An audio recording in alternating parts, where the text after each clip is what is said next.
Bilang pinakamatabang banghingi sa kasaysayan ng Pilipinas, ako ang magtatatag ng Bangenge Party List. At ang mga aral ng kasaysayan na ilabis naming natutunan through our glorious King, BBM.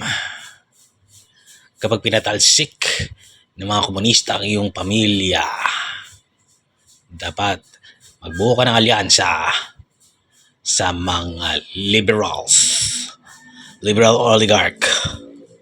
Be one of them. Be their puppet so that you will be hayahay. Tiisin mo lang na tinitira-tira ka nila at binabalahura ka nila for the time being kasi ang mga sinasabi nila, totoo naman.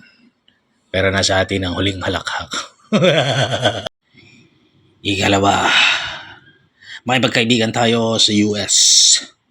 Lahat ng gustong sabihin ng US, sundin natin bilang mga tuta at mga alipin. Gusto nila maglagay ng mga missiles dyan. Gusto nila makipaggera sa Taiwan.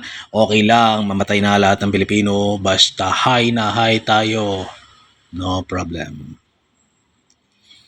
Kung tayo ipapalarin na maging tuta ng aking glorious king, makaipon din ako ng pondo para makalipad sa Amerika o kung saan ko man naisin.